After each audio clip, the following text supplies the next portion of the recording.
Good morning everybody, and welcome to the first Middle-earth readings of 2023. And yes, Odin's Chariot is in retrograde, and yes, I am late.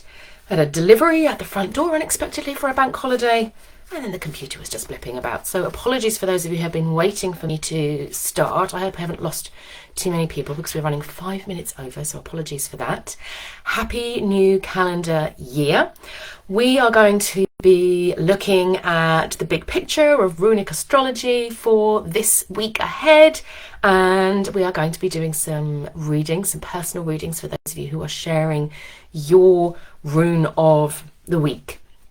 So I wanted to start just with an overview, because we're starting a new year, an overview of runic astrology and sort of what it's there for. Now, for me, the reason that I started working with runic astrology was partially it was curiosity, partially it was that I couldn't find what I was looking for in Western astrology and zodiac astrology. I was looking to work energetically with the movements of the planets in a way that I couldn't access through the zodiac. And I started working with the runes, particularly with the movement of Suna's chariot, the movement of the sun through the runic wheel. And it just made sense to me, and it clicked for me in a way that working with, much as I was like, oh, I'm a Taurian, I'm a Virgo rising, all of these things I found interesting, but I didn't find them empowering in the same way. And so for me, it was partially about personal empowerment and transformation. And I've received a lot of healing, a lot of wisdom, a lot of guidance from working in this way, both with runic astrology and with my birth runes, which I'm going to cover again in a minute, the difference between the two of them. But also for me, I found that I believe that one of the reasons we're having a resurgence in the Northern tradition is because the Northern tradition gives us the archetype of the heroic journey, the great heroes of old, which is both an individual journey, but it's also very much tied up with frailty and fragility and not being perfect, which we've seen through the work that we've done with the wounded gods in the last year, with bringing voices through that aren't like in the center. That idea of inclusivity comes through, of inclusivity and imperfection and trying one's best and not always getting it right, comes through very strongly in the Northern tradition. And also the idea of sourcing collective wisdom, of I'm not going to be able to do it alone. Pretty much all of the heroes' journeys that are taken within the Northern tradition, and of course there are exceptions, but most of them are taken with gods in partnership with each other, with groups working together. And I think that that's incredibly important too. And so this is one of the reasons why I'm following this path and why I've been called to it each time. But I wanted to give you a little bit of an overview. So when we work in Middle-earth readings, what I'm doing for you is I'm giving you the overview of, let's call it the big tapestry, the movements of all of the planets through the runic wheel at this moment in time, which are helping us to access the energetic field in which we are traveling as individuals, that we're all experiencing one way or another, but we're going to experience differently because each of us is individual. So we have the movements of the planets, and then we have our individual energies. And so when you pull your rune of the week, you might think about that as being a little mini reading for you of your thread, of your energetic field. For we obviously work with the week because we come together once a week, but you can also work daily if you want to as well, and see what rune is going to help me to access that heroic self, to take that journey, to do my part without thinking I'm the be all and end all and it's all on my shoulders, but that everybody's working together, and to do that in a way that nourishes your soul and is authentic and aligned and integrity with you, rather than this is what it means to be successful, or a leader, or a this or a that, which we have so much of. We have so much conditioned story out there in the world at the moment, so much should doing. through our schooling and through our political systems and our social systems and our cultural systems. And I just wanted to get back to something that felt authentic. And to me, that idea of being spirit inspired, not necessarily always spirit led, not always, oh, this is what it said and I must follow this. This is again something that's very strong within the Northern tradition, is we each take personal responsibility. I've had many conversations with people, many one-to-ones with people where they've said, oh, this came through, but I'm not comfortable with it. I said, well, don't do it then. If you're not comfortable with it, feel into it. Is it fear that you might want to work to overcome? Or is it about, that just doesn't feel right to me. That doesn't feel in integrity with me. And I have found every time without fail that when I've said, no, actually, I'm not going to do that, that the Northern gods go, good for you. No, we're glad that you're not a pushover. Maybe we were just testing you a little bit, just to check, So there is a sense of which we each stand in our own values and our own integrity, and our personal runes help us to do that. So we can work with your individual rune of the week. You can also work with your birth runes, and they represent your energetic field, your signature field that travels with you all of the time. So you might have runes coming up for you this week, that week. When I look at my rune for the week, I look at the runic astrology, the overall field, and then I look at my birth runes and I say, how do they work together? And all of these things weave together to create this destiny, this path of destiny that we are following.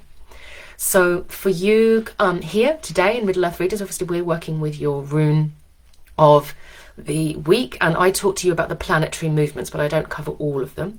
If you are in Sooner Star Wheel, congratulations on an excellent choice, and I look forward to seeing you at the masterclass. Maggie, I can see that you're interested tonight. For those of you who are thinking, oh, that looks really interesting, but I can't make it to the masterclass, bear in mind that you will get the recording of the masterclass as part of your Sooner Star Wheel package. So you get a year of Sooner Star Wheel for your £45 plus the recording. So it's great if you can attend in person. But if you can't, you can still say, I want to be part of Sooner Star Wheel for the year. And then you'll have the bigger picture of all of the planets. I'm working on a nice little new resource for you at the moment, which I'm going to be introducing at the masterclass this evening, which is excellent. And if you are interested in your birth runes, then you can come along and do Birth Rune Soul Journey with me and learn all about your birth runes and bring all of these pieces together. Having said that, let's look at our pieces for this week, what we are working on, the field that we are working with at the moment. So we have 3 planetary movements this week. We have Odin's Chariot.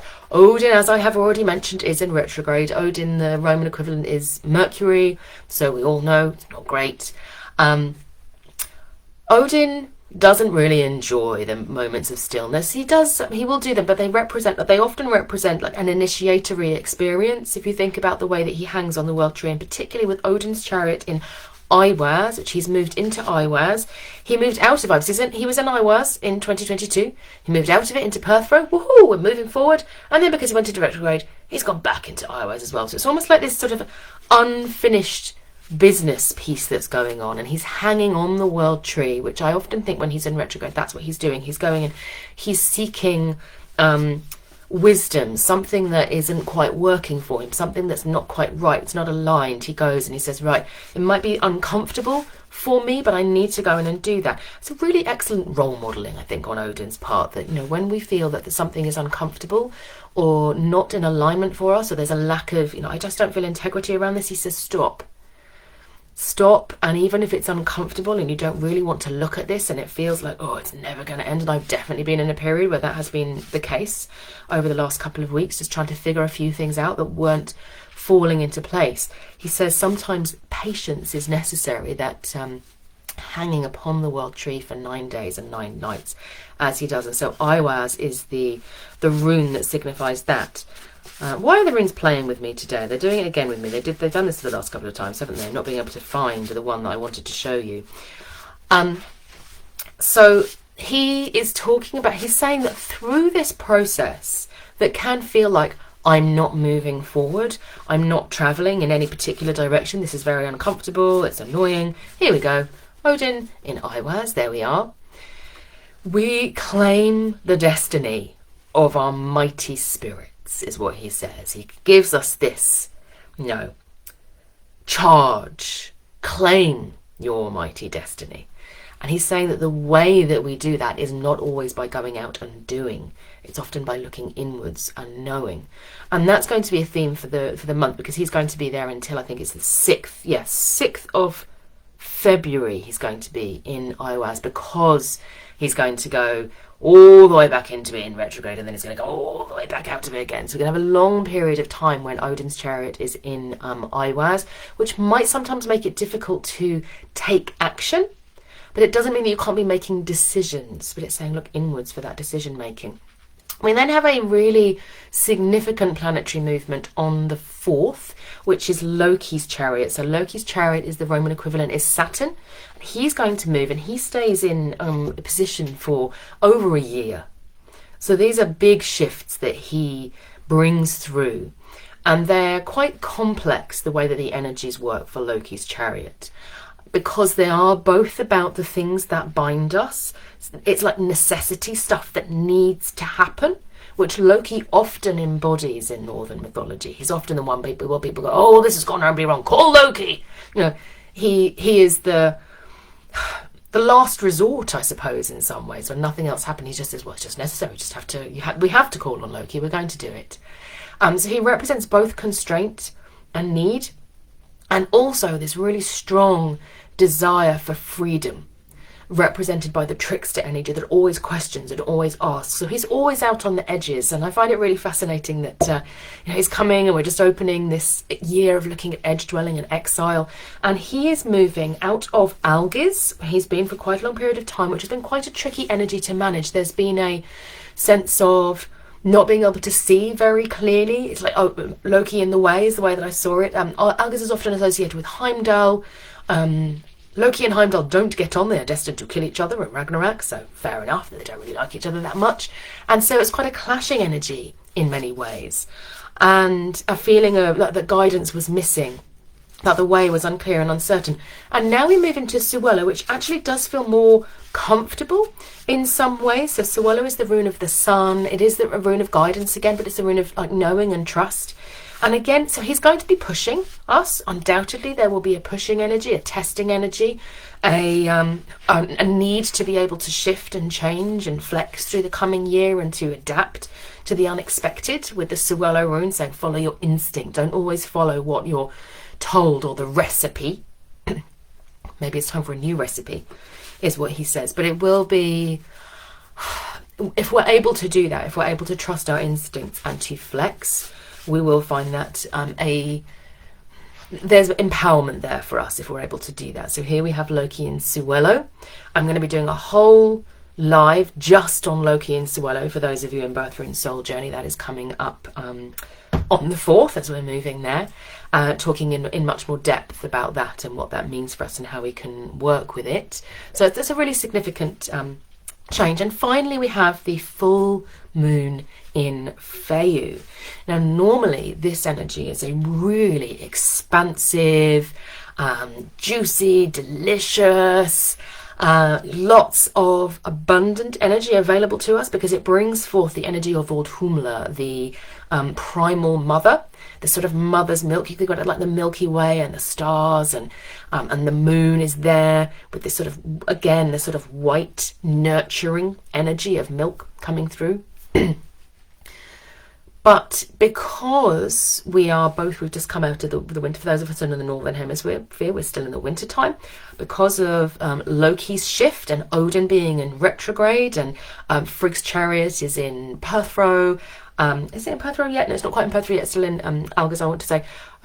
Ignore me, we're not working on Frigg's chariot at the moment. Let me just check. I want to get it right for you. Yes, we are. Frigg's chariot in Perthro, starting off in Perthro. She's going to move later. There is a context to our Feu full moon, which to me is all about drawing energy inwards again. Odin is saying, don't go out into the world, don't rush off and use all of this lovely Feu energy of the full moon. Allow it to be absorbed inside. And again, for those of you in Suna's Star Wheel, if you're coming to the masterclass tonight, or you just have the membership anyway, I did a meditation all about soul care in your month ahead, looking at January for the month ahead. So we did a little meditation about working with this energy, this full moon, Theyu energy, to support you and to draw that inside, seeing it as being like the trap, the sap inside the tree that moves inwards, and the Theyu energy, we can use it to nurture that. We don't want to be doing too much. We don't want to be pushing ourselves too hard at this point. I can see, Lisa, you have Theyu today, so let's see what your energy says there. So does Trish, actually, interestingly. Now, one of the things I am going to try and do, and this is an experiment on my part, is I am going to try and be a little bit more strict with myself, so that if somebody has a rune, I'm going to cover that rune once, and then I'm going to keep going through the other runes. So if your rune has been covered, listen hard to that energy, and then I'm going to see what time we are at and whether I have time to do any nuanced work. Now, I want to try this because Middle Earth readings is getting a bit longer each time, because so many of you are coming, which is great, but it does mean that I need to make sure that I try and cover as many runes as possible. So let's see. Hi, Darcy, lovely to see you. Let's move on to your individual rune readings. So, as I have said, thinking about that bigger picture of conserving energy, of really feeling into that heroic destiny for yourself. Great time to have a rune reading done, by the way. There are one-to-one gateway sessions available, should you so wish, to really feel into that calling, but not necessarily to being in the doing energy. So that's our context. And Karen, you have Manaz Merk's Day, which is absolutely perfect for exactly what we've been talking about. It's that, if you think about Manaz, here we go, is the energy of the divine human, the sovereign self. There is a sense of me here in which, when I think about being spirit inspired, I think about the relationship, the partnership between the divine human and the sovereign self that is us, that is each of us, and has chosen to be born in this lifetime, maybe with a purpose, maybe just with a desire, maybe with a sense of, no, you know, what's the adventure that I'm going to go on? And then you have spirit, you have the guidance that comes through in whatever form it works for you. Obviously, we're working with the runes at this point. But it's a partnership. It's not I got this rune, now I must follow that. And so it's important for us to nurture that sense of our sovereign self. You know, I was talking about if we don't feel in integrity, if we don't feel that something's right for us, then Odin says to do that retreat inwards. So for you, Karen, there is almost a sense in which the Karen Jordan, you know, the person that is you, wants a little bit of a makeover in some way. So there are, when I look at this, I look at vision and values is the thing that I look at. I look, what is the bigger picture? And I'm not feeling so much the vision. I feel as if that's quite strong there for you, Karen. But it's the values that underpin that. So your business values or your home values, it's just having a little look at them and saying, are these working for me?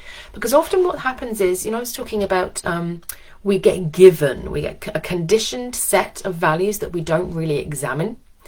That, you know, a lot of people that I work with, when we look at their values, they get service, purpose, contribution,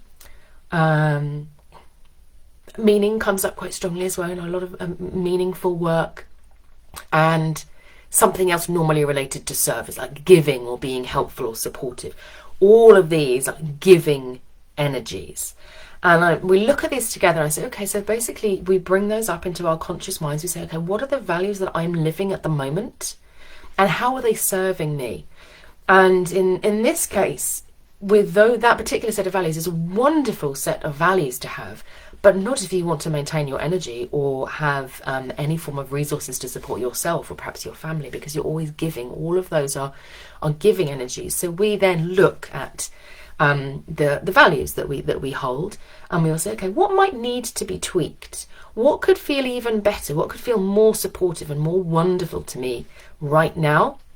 That still allows me to follow the vision, to serve my vision, but to do so in a way that is more joyful and happy and aligned.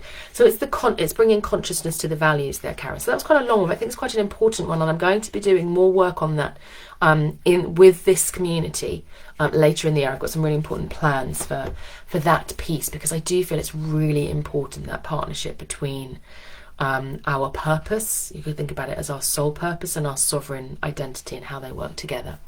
Carolyn, you have got Ansu's. So with that, there's Odin is whispering there, isn't he? So he might be in retrograde, but he's got some important messages to come through from there. So for you, I would be looking at journaling in particular, reading the power of the word. You might also be wanting to look at doing voice works. It's a very pure Ansu's energy that's coming through for me on this. And this is again about, it's not about saying I need to go out and do stuff in the world. It's about listening.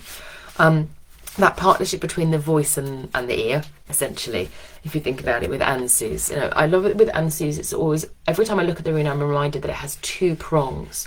So it's not, it's think about communication as being, communication isn't just sending outwards, it's also receiving inwards, but it's both. It's recognizing that we are both receivers and listeners. So there's a practice there that I would have a look at. You might want to, if you've done journaling before, you might want to review some of those journaling entries from the year before. If you do the morning pages, what's her name? What's the lady that does the morning pages? If somebody can remember the name of the lady who does the morning pages, put it in the chat box, because it's Julia Cameron. There you go. I didn't even need it. I just needed a tweak.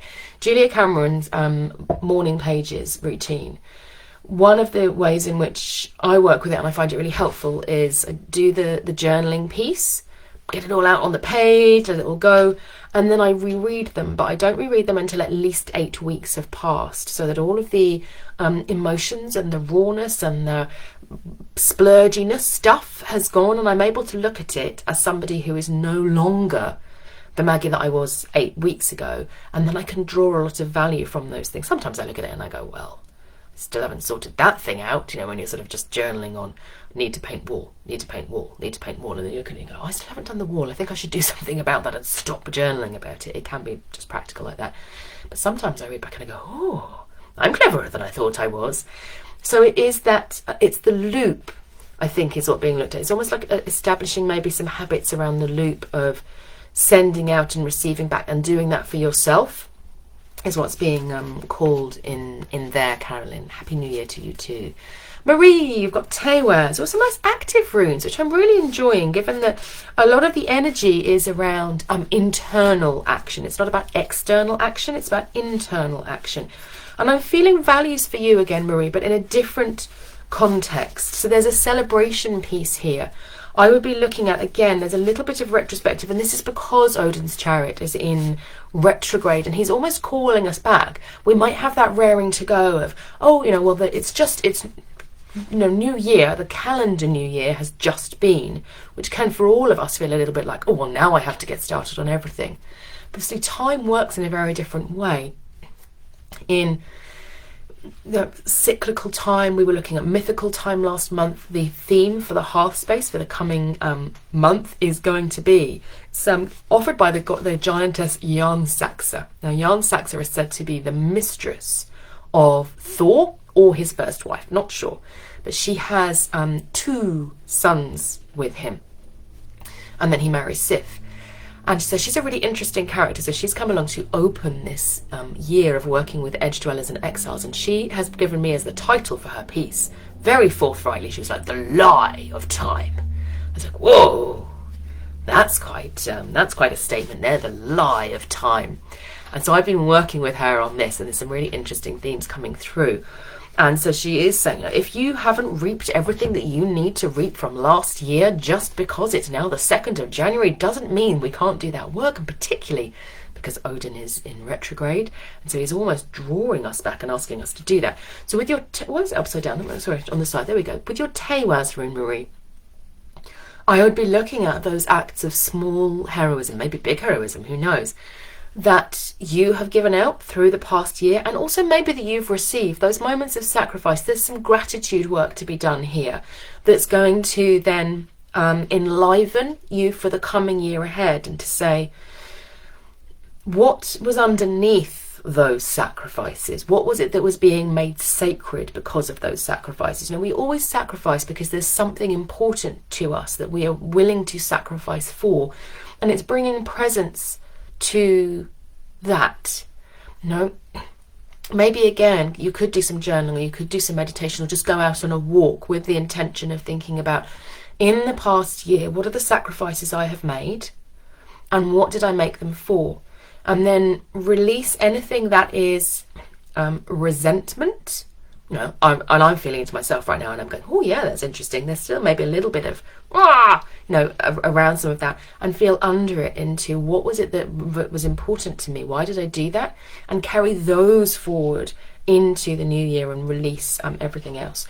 And we're going to be doing a little bit of work on that in the ceremony this evening, in the 2023 opening ceremony. So if you're somebody who's thinking, oh, I wouldn't mind a little bit of support with that, what do I want to carry forward and what do I want to let go of, then do come along this evening.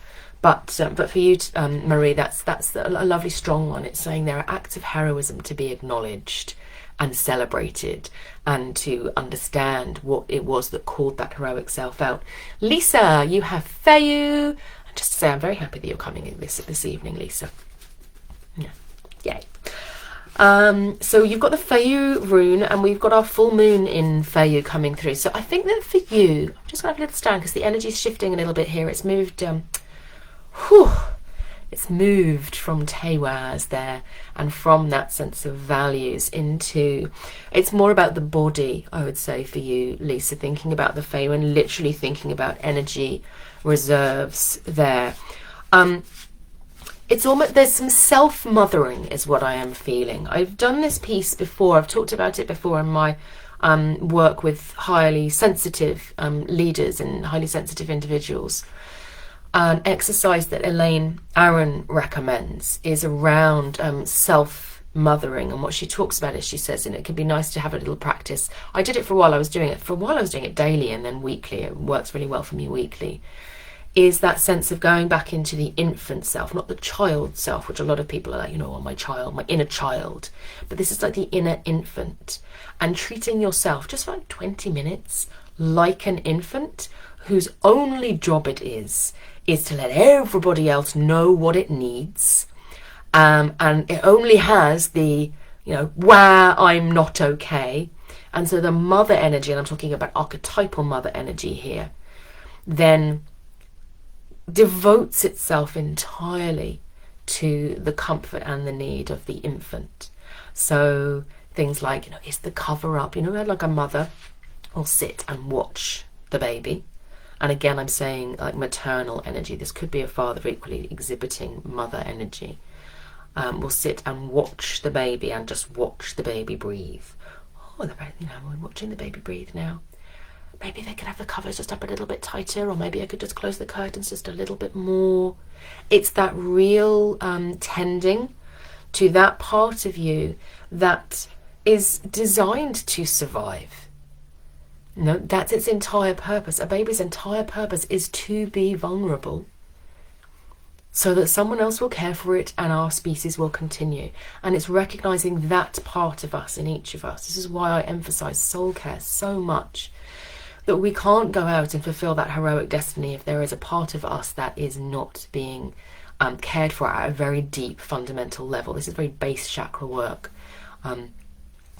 Really looking at that. So I think for you, Lisa, that's what the Feyu full moon is calling to. It's saying, do you have that routine of listening to your needs and saying, that's okay. So yeah, you want to have a tantrum, you want to scream, that's okay. Because there's no reasoning with a small infant child. There's no like rational brain to go and say, this is possibly not the best way to serve your needs. It's just like, no, all we're going to do is we're just going to make that baby comfortable. And I'm gonna leave no stone unturned until that's done. Give that to yourself. Darcy says your rune is a Thala, so we've gone right from the beginning of the Futhark with the Feyu rune through to a Thala, which is the penultimate rune. Sometimes it's given as the last rune. Dargas and Thala are occasionally interchangeable. I tend to work with Dargas as the last rune unless there is a good reason to want that like earthing ancestral energy of a Thala. And I can feel that there's as I'm moving through it, maybe it's because I've been in this, because I was in the little Feyu state there of feeling that sort of warmth and vulnerability. Now I'm feeling like almost like a cold wind coming around me. I want to wrap my cloak up tight and I'm trudging through the dark, and there's these big like ruins around, like me or you, Darcy. I don't know which one of it is at this point, but I'm just seeing this figure walking through this darkened place, which is, it feels like a place that isn't yours by lineage, but is one that you've claimed, and you know it well because of it. So I think that's why there's that coldness. It's a sense of, when you go to a new place and you realise that you are going to establish a relationship with that place, but it hasn't yet happened. So you feel like, yes, I'm stepping into stewardship here, but I don't quite belong here yet. It reminds me of, again, because our theme is going to be edge dwellers and exiles for the year ahead.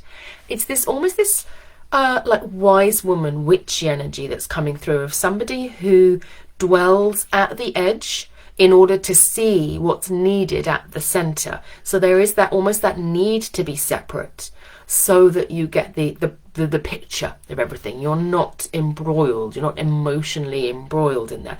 And that sometimes that can make us feel excluded. It can make us feel like we aren't part of the tribe, you know. And it's almost claiming that space of saying, well, actually every tribe needs its edge dwellers, its people who are a little bit removed and a little bit separate, so that they can see the bigger picture, so that they have those external connections. They might have external connections to spirit, or they might be members of communities like this one, where people who do receive, you know, spirit-led, spirit-inspired information, and then they bring it back into their communities or into their self-leadership in some way. And it's almost recognising that that is a role and a place to stand and a sense of belonging. There's a claiming there, I feel, Darcy, for you in almost in claiming that identity, or that as part of your identity. I hope that makes sense. Maggie, you say your rune is Thursar, which is really interesting, given I was talking about with Darcy about the Athala rune. And often for me, when I think about that energy of the hedge sitter, or the Hagaziza, or the wise woman, or the medicine man, who's part of the tribe and yet on the edge of it. I don't know why, was it like the Lion King or something like that? You know, when you see the tribe, and then you have he's a baboon. Is he a baboon, the one with the long stick? And he sort of comes and he's part of, and everyone goes to him for wisdom. But he sits in his tree, and he's alone in his tree because he's looking at everybody else, and he's the master of ceremonies. It's that sort of thing. You know, he needs that slight distance in a way. And when I think about that, I often do actually think about the Thursar rune. When I first started working with the Thursar rune, I used to do a lot of drawing, a lot of art work inspired by the runes to help me to feel into them. And I used to draw these like little witches' cottages with circles of little pointing outwards Thursar runes, like hedges. If you think about hedges as being like the brambles that protect the land or the space, and they protect the wildlife inside, but they also, you know, they can be placed like Sleeping Beauty, for example. They can be placed around somewhere to protect and guard. And there is a sense in which we stand in our place of what's the word I'm looking for? We stand as protectors, and as people who can interact with energy, with the unseen, and that the Thursar rune represents that power to do that, which is interesting if you think about it. You know, it's one of the reasons why, although I don't ever use the term light worker to describe my own work, not because I don't think that it's valuable, but because for me, it's almost like we have to have the light and the dark at the same time, and there is a strength in the darkness which Thursar represents. It's that strength, that ability to take a stand and hold the boundaries and say no. You know, that there are some things that we can't embrace and can't allow in. And being a steward, where you say, well, you have to take that judgment. You have to take that judgment as to what's right and what's wrong, and that can be difficult, is what the Thursar rune is calling. So again, I think there's a little bit of claiming that power of the Hagaziza, or the hedge sitter, the wise woman, the magical one, and the one who is able to say no. So whereas the Athala rune looks inwards, so Darcy's was looking inwards towards the community that is being supported or that you have become a steward of. Thursar is looking outwards towards that which it needs to be mediated or managed, or forces that want to come back in. And you'll get so much more as we're working in the Hearthspace on edge dwelling and exile through this. So yeah, watch out for that, because I feel as if it's saying, yeah, there's some things to claim there, Meggie. Candice, you have Bacano. Dun, dun, dun. Bacano, it does chime with the Thursar's energy. So again, we're still sticking with this theme for a little bit with these readings coming through. There is a feminine energy. I'm actually feeling almost a sort of doula energy here. Whereas with the Thursar's rune, it's yes, I'll let you in. No, I won't. I'm going to mediate this. Maybe this needs to be healed or fixed or changed or evolved for everything to work in harmony again. But Kano, I'm actually feeling that sense of birthing something new. For you, there's a sense of, we've been saying which way you're looking. So it's for you, you are actually looking into the future at this point, and maybe there's some tender new ideas, some new shoots growing, some new thoughts about what might be possible. And it's saying, take that role of being like the midwife or the steward for those things. What do they need to come into fruition? So you might want to have a look at, whereas for other people we've been looking at saying, let's look into the past. And for Marie, we were doing that, weren't we, with the Tewaz rune? I think there was somebody else as well. For you, we're looking into the future and almost saying, okay, what does this new idea, this new thought, if you imagine it like a little sapling that is growing up and it needs somebody to care for it, what does it mean to be the carer of those things? One of the reasons why that can be quite useful is because sometimes we get given an idea. Let's say, I don't know, you want to write a book, or you want to found a new project, or there could be loads of different things, don't we? And those things come in, and what tends to happen is that they move into the ether space of the ego, where, oh, I'm going to have to change myself in order to do this, and then everyone's going to think it's about me, and if the project fails, and it's going to be about me, and there's going to be judgment, and it's going to be horrible, and the ego, the ether, is there to preserve and keep the ego as well, so it doesn't want to make that change. Whereas if we come from the Bacano state of saying, actually, what I've been asked to steward or to bring forth into the world or to change in some way is separate to me. Maybe similar to Lisa's mother energy. This is a sort of slightly different thing because you're not self-mothering. It's like looking at those. So what do these things need from me? Helps us to move into the Bacano energy of growth and change and transformation, and out of the ether energy of stillness. And there is a stability. Now, I don't want to make it sound as if ether is a bad rune. It is not a bad rune, but it is the resistor rune. And sometimes that's important. It's like, there's too many ideas. And Issa says, hold on, stay back. Bacano is saying, no, let's look at what's needed. Let's look at how to steward them. So how can you then become the carer of these things, which then helps us to move out to the Issa space of worrying about how we are going to change in the process of stewarding something new into the world. And what happens if people see? No, it just goes, no. That's fine. Bacano is okay with that. Bacano is a shapeshifter rune. Issa is not. Issa can be an illusion rune. I'm not going to go into Issa now. I can feel myself going into a whole thing around Issa and Bacano. Very interesting complementary runes there, but very different energies. So we want the Bacano energy. Who knows? Maybe some Issa will come up. There you go. Erica has Issa coming along. Let's do Suzanne first. Suzanne has Ewaz, which again, there you go. Ewaz sitting right behind the Bacano rune, just ready, poised. It was there. Again, I'm feeling a synergy between Bacano and Ewaz. So they're are they two as Bacano? Ewaz, yes, they are next to each other in the rune row.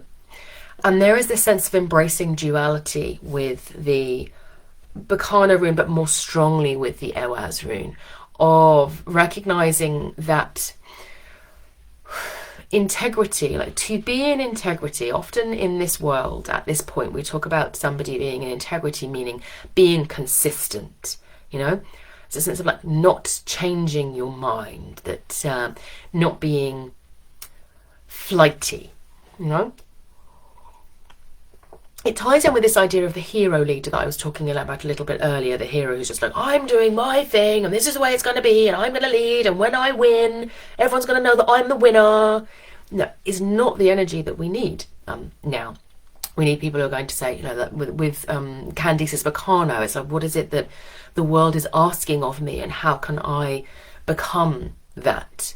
Is a more powerful way of working. And the Elwaz rune says, sometimes I might be in this energy and sometimes I might be in this one, and that's absolutely fine. And I don't care if people say, well, hold on a second, this person showed up that way last week and now they're showing up this way this week, and that's confusing me.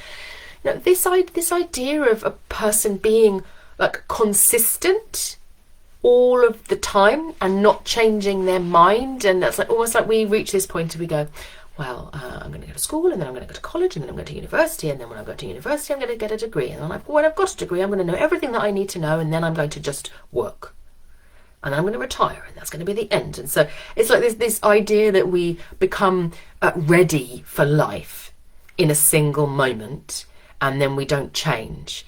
Is the Elwaz rune just laughs, literally, because it's the rune of the horse and the rider. I'm actually hearing like a horse like neighing in a derogatory fashion at this point. I'm reminded that in herds of horses, the leadership of the herd is shared between the mare and the stallion, the alpha mare and the alpha stallion, and they perform slightly different functions, but they're moving backwards and forwards. So the stallions will be on the outside and they'll have beta males to them as well, looking out over what's happening and saying, well, let's go this way. But the mare's on the inside checking that everything is okay, and if she doesn't move, they won't move, and they're sharing that leadership with each other. And Elwaz brings that sense of sharing.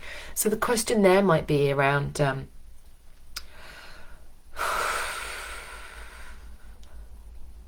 allowing yourself to be what you need to be in the moment, and then saying, and now I'm okay to shrug that off and be what I need to be next in the moment.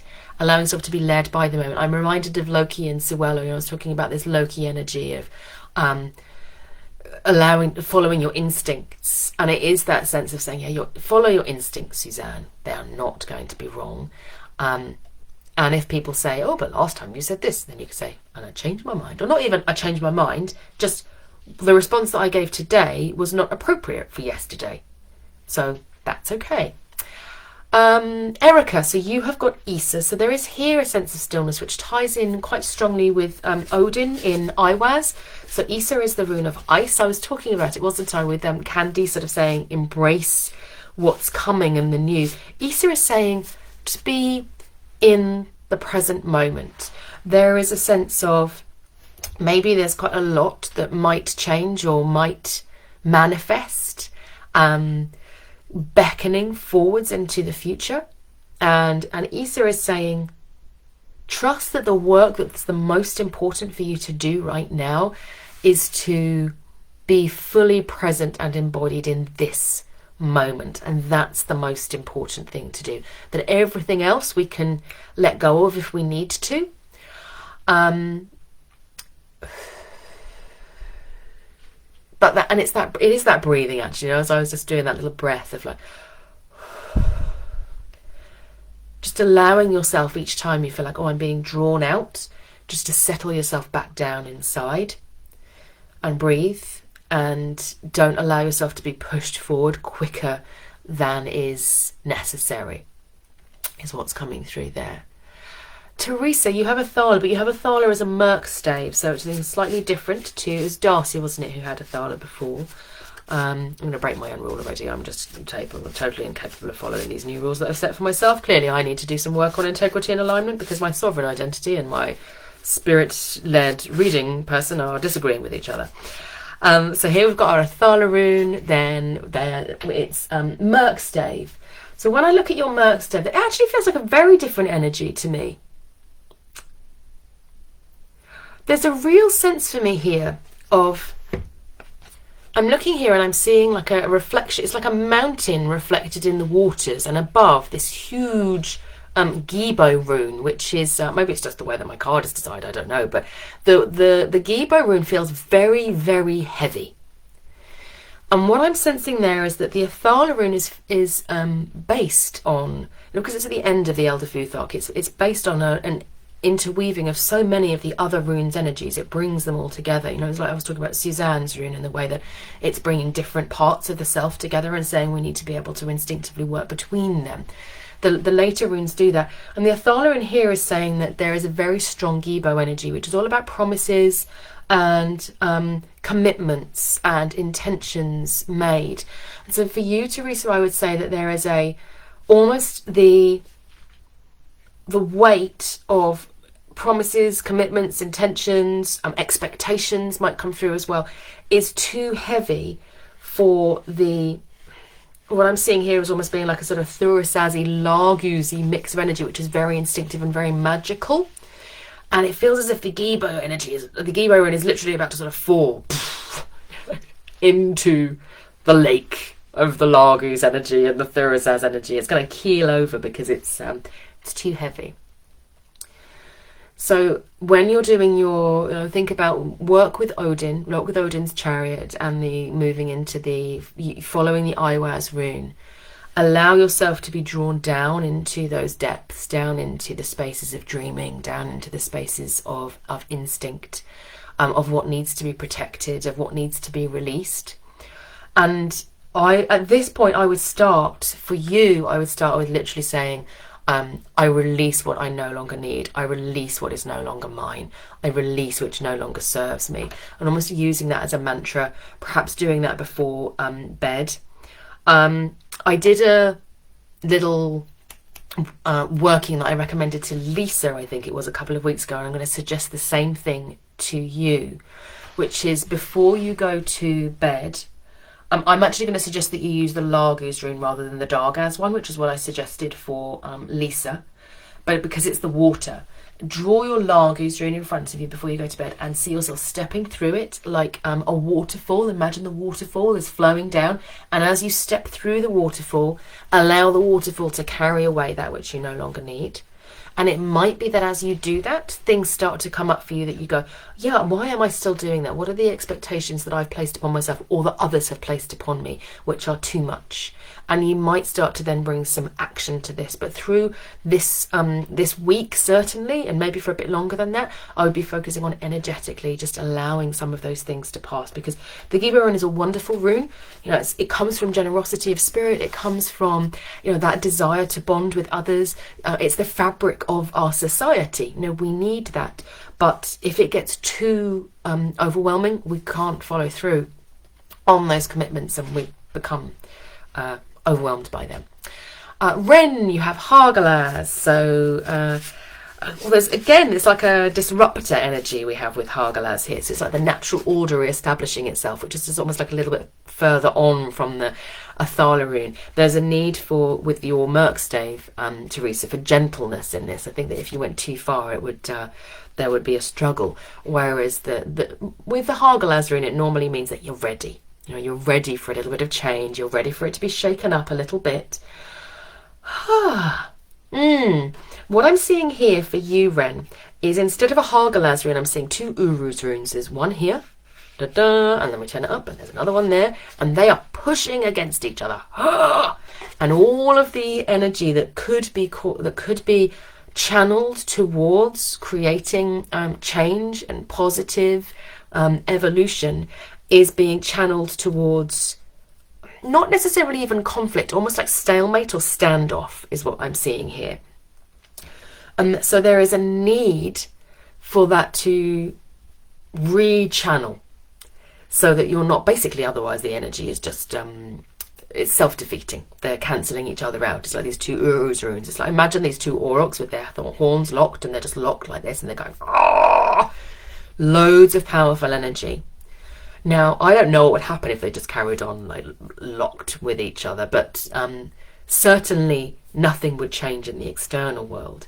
So it's looking for you at taking a different approach, I think is what it suggests. It's almost saying use that Hagalaz energy and say, what would it mean for me to take a different approach to whatever is coming up? So if you think about that Uru's energy and say, where is that coming up for me? Where am I just at loggerheads?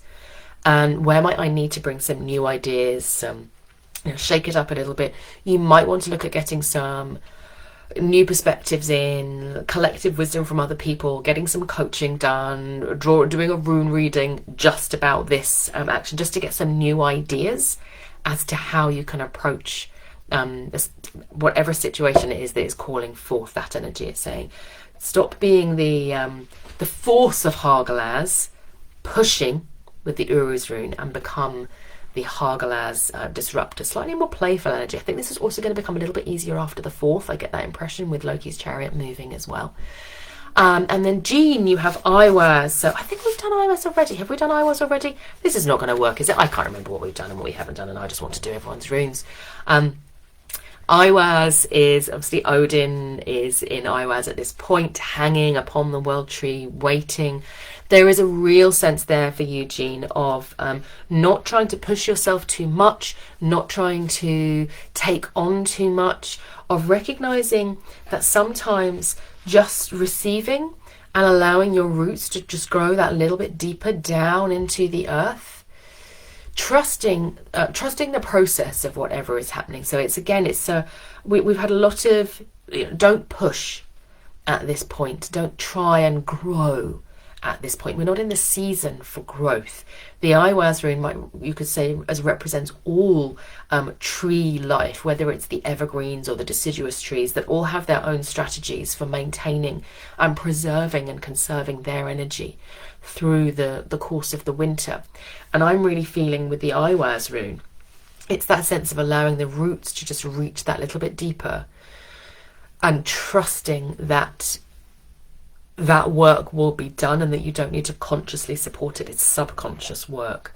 So if there are new projects, new things that you've taken on, new things that you're experimenting with at the moment, again, I was talking about, who is it I was talking about with?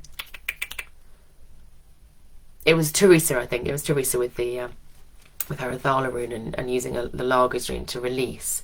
For you, it will be a sense of setting an intention at the end of each day, of just saying, you want to use some quite careful wording. So you want to say, I want to have a very deep, restorative sleep, and to wake up having integrated the knowledge that I need, so that tomorrow will be a new day. So there's that piece. You don't want to say, oh, I'm going to spend all of the night, like I'm going to program my mind to solve all of my problems through the night, and then I'm not going to get any good sleep. You want to say, I'm going to have a deep, restorative sleep, and I'm going to trust my subconscious mind to integrate everything that I need to know from this day, and work on that. Again, we're very much working on this basis of the Iwaz energy, saying, don't try to do too much. Trust that those processes. Maggie says, I'm very interested in seeing a star wheel. Can't make it tonight, but I am looking into joining you. Do join. It would be lovely, Maggie. Michelle, you have Dargas. Happy New Year. What a lovely rune for the new year. Bear with me one moment.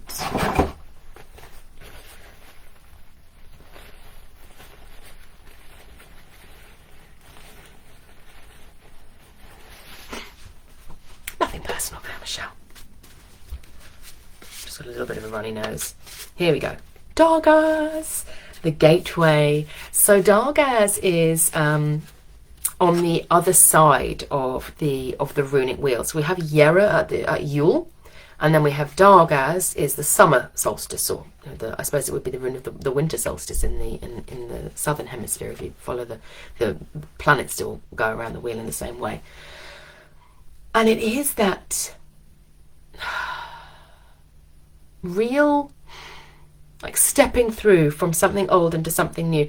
And it's interesting for me, when I'm feeling into it, I was like, I was expecting, when I felt your rune, that it might be there might feel a little bit of impatience because of the other energies around you, with the Odin and Iwaz and the Perthrow and the slowing down, taking your time. And that Dargas would be a bit like, oh, but it's not. There is a sense in which I think what it's saying is that although the conscious mind might be struggling at the moment, and I'm saying that collectively, that consciously we may struggle to make sense of what's happening in life, with the Dargaz rune, I've talked about this before. I often think about it as being like foot first wisdom. It's that sense in which we might not yet have all of the answers, and yet instinctively we know which way to travel, and so we walk forward anyway. And it's that sense of doing that. So for you, I would almost be inviting Dargaz energy in. I would be experimenting with that. So let's say you have it's quite a nice playful energy to be in, of saying, actually, I really feel like I'm going for a walk right now. And instead of thinking about it, going, oh, should I go for a walk right now, or should I go do it later? I've got to do the washing up, so maybe if I do the washing up first and then I do lunch and then I could go for a walk, and then by the time you get to that, you don't go on the walk. It's saying, just give yourself permission, not all the time. I know you have stuff that you need to do, but every now and then just give yourself permission to do what your body wants to do. I did that yesterday. I was just like, oh, I really want to feel like I want to go for a walk. And I just said to my son, I was like, do you want to come for a walk with me? We went for a walk. We went for a walk for an hour and a half. And it's so much fun. It was brilliant. And we met his new best friend from school, just happened to be walking in the same place as us. And we really nice knowing that they're going to see each other again on Wednesday. And just things happened, that life can sometimes happen to us when we allow it to. So it's that, there's a little bit of Ewa's energy. If you think about Suzanne's Ewa's energy, but whereas Suzanne's are sort of moving from one to the other, but it's that drawing in the Ewa's energy, the Sowilo energy of instincts, because again, Dargaz is at the end of the rune row, so it integrates everything in, and it says, make time to do the thing that just arises, that you just feel that sort of itch inside to do. I really was making a smoothie right now. If there is no reason why you can't make that smoothie right now, other than the plans that you've put in place, that you're thinking, well, I really, really must do my filing, make the smoothie. Do that. Or if you suddenly go, oh, I should really do my filing, do it. No, it's allowing yourself to do that, allowing yourself to do the things. It's actually very counterintuitive to lots of the time and energy management techniques that are taught.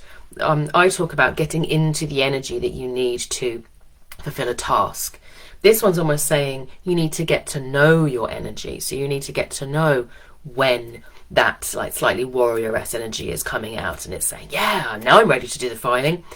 And just go, I'm going to go with that. I'm going to go with the energy that's available to me now. I really need to sleep.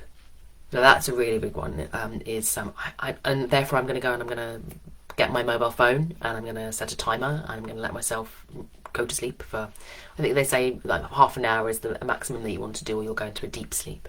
But it's that sort of thing. It's sort of recognizing what energy you are in the present moment and allowing yourself to run with it.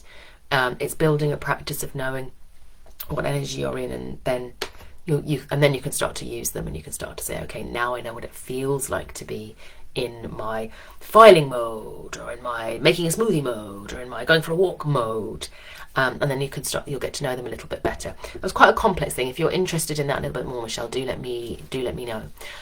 Chen, you have got Rado, which again, there's a real like walking and movement and journey work with you there, Rado, there, Chen.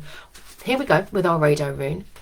Oh, that Dargaz rune gets me every time. It's one of my birth runes. It's like, hello, and I'm like, oh, I go mad with Dargaz. Rado is also one of my birth runes, but it's my first thread, so I'm much more reasonable and orderly when I'm in Rado. So, Rado, for you, Chen, it can be a rune that's talking about the rhythm of the stars, and I've been doing a lot of work with Rado around going out and doing stargazing, or specifically planet gazing recently.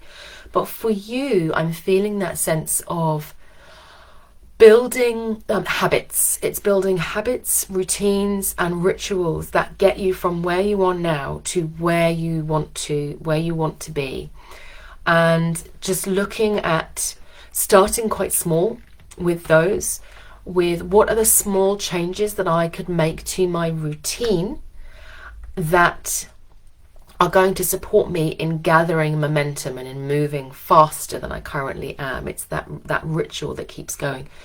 And when there are obstacles to doing that, when it feels like, oh, I don't like that, working out what that is. So what I mean by that is Rado is an interesting rune, because when we think about routine and habits, we can feel like, oh my God, or planning. A lot of people that comes up on planning. Ugh. And Rado brings all of those things in, but it is it's an energy. It's not a, you will now go and do a 6,000 tab spreadsheet, much as I love a 6,000 tab spreadsheet. But I know a lot of people don't. It's looking at your cycles, your rhythms, what needs to work there. This is the mastery of Rado, is understanding your own cycles and rhythms. So I would suggest this might be for you something that's a bit of a longer term project, is to look at, okay, that mastery of your own energies, so that all of the energy is going in one direction, is being pushed in one direction. So you start by looking at the routines that are going to support you in that, and any resistance that you have, which you can then look at. And I happen to know that we're going to be working together one-to-one very soon, Jen. So we can certainly be working on that together with your Rado rune. Pamela, Happy New Year to you too. First time live, welcome. So you have Yera, the rune of the year. This interesting, after we've just had Rado and then Yera, both of them are and Dargaz actually, they're all like forward momentum runes, with this rhythm, this cycle of rhythm. Dargaz is just like, go! And Rado is like, hold on, let's just check where we're going first and establish a rhythm to doing that. And Yera is a much bigger picture rune. It looks at almost, it's a very, a rune that I think about it as like sustainable energy. I think about it as, we have a watermill close to us that when they start it going, the water starts to trickle quite slowly. And it has to reach a certain point, a certain magnitude of the water flowing through before the wheel will start to turn. It's like it has to reach the momentum point. And once it does that, there's no stopping it. It's like that. It's like these two weights are counterbalancing each other. And then the Yera rune turns. And I'm just feeling a really good feeling there, Pamela, of a real positivity waiting to come, almost like the Wheel of Fortune tarot card a little bit is coming through with the Yera rune at this point. That sense of the wheel turning, and it just saying, yeah, whatever is happening now, whatever is challenging now, the wheel always turns, is what the Yera rune says. And there is that sense in which perhaps that's why I got the water wheel there, because this is partially about saying, yeah, the wheel always turns, and sometimes, particularly with the Wheel of Fortune tarot card, I always felt a little bit helpless in the face of that rune, of that card, I should say. Whereas the Yera rune doesn't do that, because the Yera rune is the rune of success. It's not the rune of fortune. Right? There is a sense of inevitability of saying, yes, everything always inevitably changes. The seasons change, and yet the work that we do becomes part of the old cycle that then pushes the new cycle in. I've talked about this quite a lot before, about the year being born, the new year being born from the old. So I think this brings us almost all the way back to one of the first readings that we were doing. I'm sorry, I can't remember who it was now. We were talking about maybe it was Marie with her Tewaz rune. It's this idea of saying, yeah, for you, it's just inviting in all of the hard work, all of the things that you've achieved, all of the effort that you've made, even if they haven't always bloomed or flourished. It's saying that the energy still has to go somewhere. So if things haven't been fruitful, in the sense of, like a fruit tree, for example, it's remembering that the tree has still been gathering in all of that energy, and it might fruit next year. It's not wasted. Nature doesn't, energy doesn't disappear, it goes somewhere. So it's almost just saying, consciously saying, okay, for those things that where I have worked hard, where I've put in effort, allow that to be channeled forward into the future, into the fruitfulness of the future year. And really having that faith and that belief that it won't be wasted is what's coming through. So yes, the wheel will turn, but the energy that is pushing it and directing where it will go is that which you're reaping. It's the harvest of what you're reaping. So you would want to have a look at the year that way and say, okay, anything that didn't go according to plan, I'm just going to set some intentions there, that all of the energy that I pushed into that will be reaped for the benefit of the year to come. Rind, you have Hargalaz and Ewas, and I'm only going to do one. That's my rule now, so I will follow that as a rule because I'm being obedient, at least on that one. And we've had Hargalaz.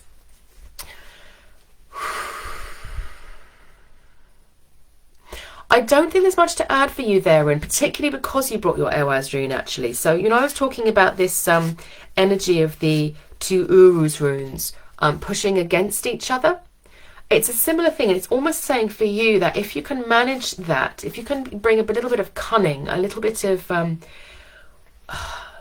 new creativity, and there is a sense of bringing external support and thoughts into that, particularly with your Ewaz rune, that then the impasse or the stalemate can be avoided. It's almost like at that point, the Uruz rune, the two slopes of the Uruz runes, they'll naturally slide off each other, and then everything will be unlocked.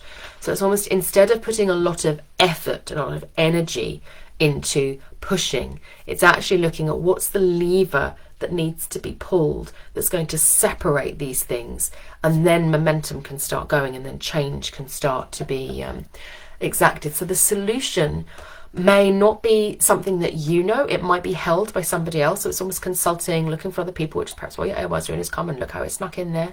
Even though I was saying I was only going to do the Hagalaz one, but it's saying that when you do that, there is something that will unlock that potential within the Hagalaz rune that's currently frozen with these two energies pushing against each other. Happy New Year to you too, Rind. So I hope that that's helpful for you. Go and source some wisdom from elsewhere about how you can, what lever you need to pull to manage that impasse. Elaine, lovely to see you. You have got Northes, the rune of need and necessity and desire. I'm always seeing you just sitting on a hillside there, Elaine, with your need fire burning. If you're able to, I would actually do that. So, you know, we've been talking about people looking into the past or back or into the future and looking at what you need. I would either go outside and light a fire or light a candle for yourself and feel into those needs that are inside you, things that aren't being met, needs that aren't being met, things that that you need to be different in order to have those needs met. Anything that feels like almost like a pain inside. I really want this, I really need this. And call on the spirit of the Northes rune and see it in the flame, and give those things to the flame.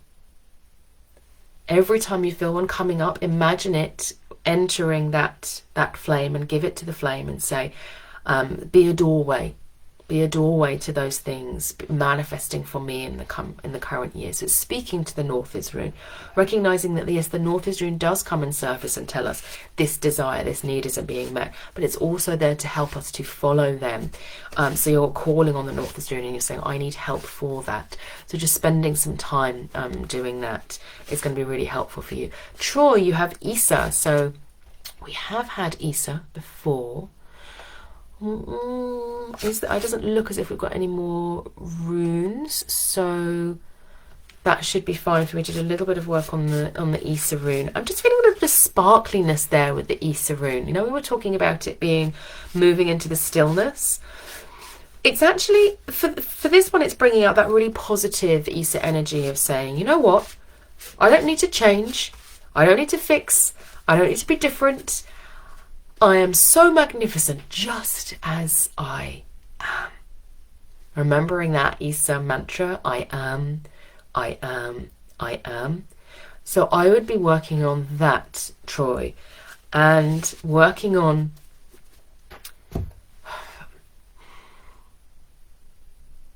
this sense of, I would do a little bit of a meditation with the Isa rune. You can use the I am chant. You can listen to, obviously there's 2 meditations on the Elder Futhark pages that you can work with, and imagine that as you're saying I am, I am, I am, light is being drawn into you from wherever it is, from the center of the earth, from the sun, from the stars. It's just naturally being drawn into you, and as it's drawn into you, that light then starts to shine out from you as well, because the Isa rune, if you think about when light moves through ice and it refracts and becomes prisms and it becomes like spectacularly beautiful, it's doing that. It's saying, I do not need to fundamentally change my structure.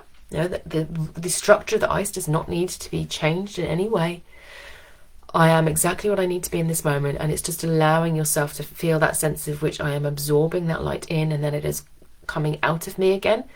and just allowing yourself to be in the Easter energy. It's very nice for this time of year, of what we've been talking about with the energies coming through January.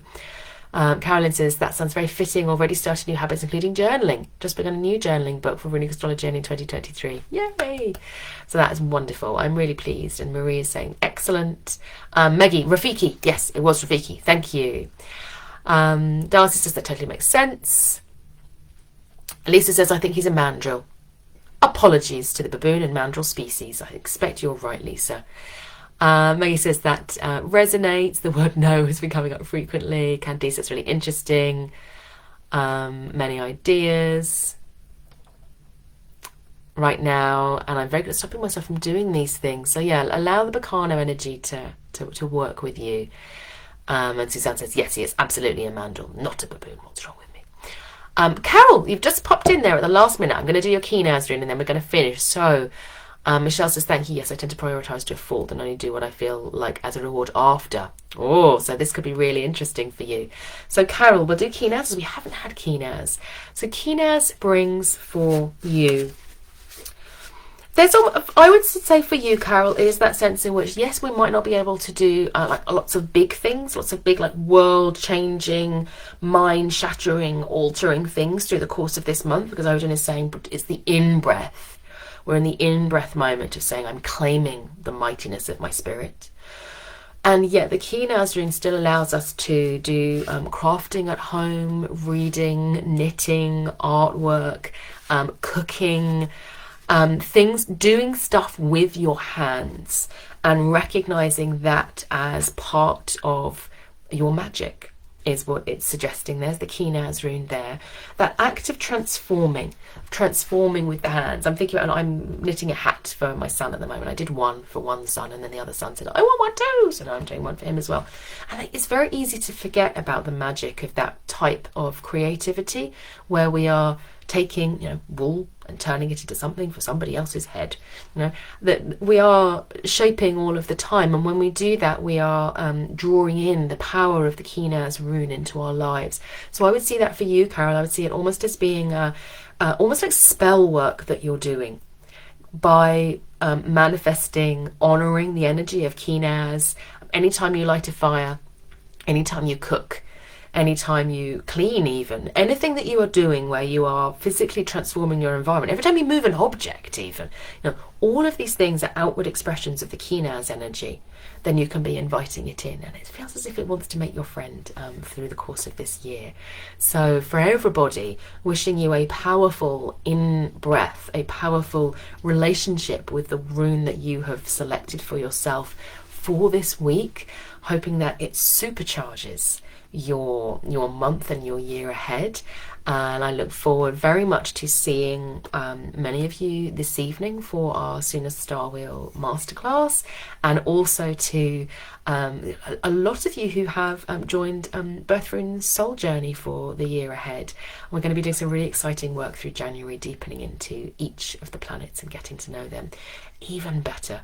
So have a wonderful week, and I will see you very soon. And yeah, happy 2023.